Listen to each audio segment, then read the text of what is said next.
Hi, I'm Craig Cairns. I'm the president and the majority owner at Howe Rusling. Today on Street Smarts, I'm going to focus on something a little bit personal to me: succession planning in kids. I'm extremely fortunate to have had the opportunity to own and run Howe Rusling, and I would like to think I have learned some things, such as I would never discount the importance of hard work and willingness to take risk to owning a successful business. Even more important than that are the people with whom one chooses to partner or hire. Finally, I would not discount good luck either, the blessings of timing and breaks. While the business has grown successfully, I have done a lot of thinking about my personal situation and my 7 kids, especially on how to handle business succession. Because of the nature of the business, I have been able to observe business owners and their kids, and also how money affects people and their kids, and raising one's kids as one's means change. I've witnessed good exceptions and examples, but also plenty of examples that are not so good. Shirt sleeves to shirt sleeves in 3 generations might be an overstatement for what happens when businesses are passed down to successive generations. Just like I am certain there are plenty of successful people who have gone to bed late and slept in who ended up healthy, wealthy, and wise.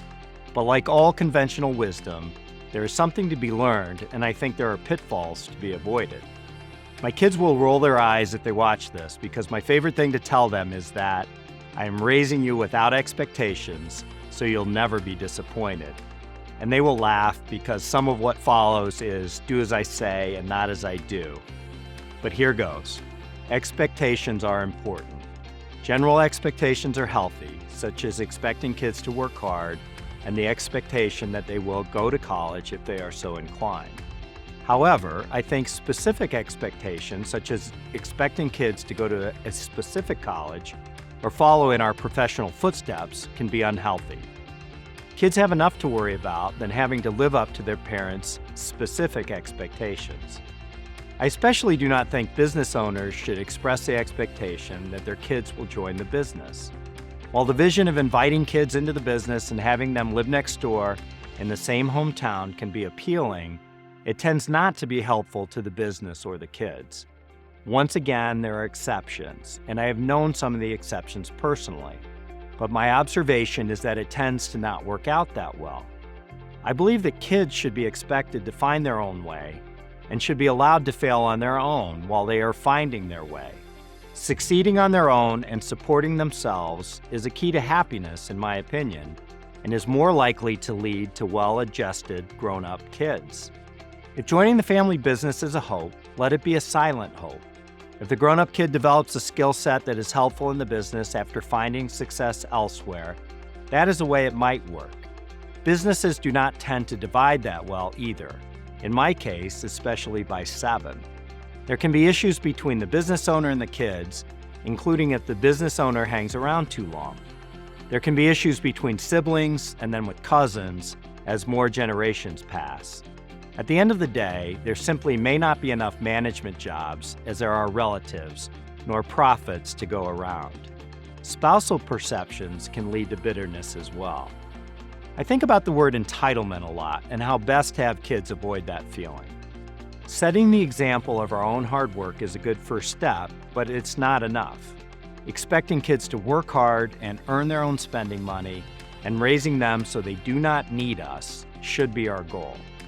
If a business owner is determined that the kids should join the business, let them learn the business from the bottom up and earn their way into management.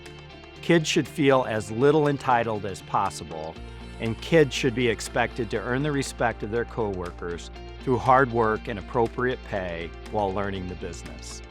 Most of these thoughts also apply to kids and wealth generally, and not just to kids in a family-owned business.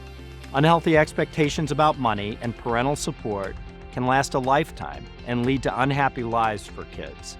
It can be hard as a parent when we want the best for our kids, and it causes pain to see them fail on their own, especially when we perceive we have the means to help them succeed. But I think it is worth fighting the urge to do too much, instead focusing on expectations of positive characteristics that lead to success and away from the expectation of what parents or family business will provide. Anyway, my kids love it when I lecture them just as much as I'm sure you did today. But thank you for listening to my Street Smarts.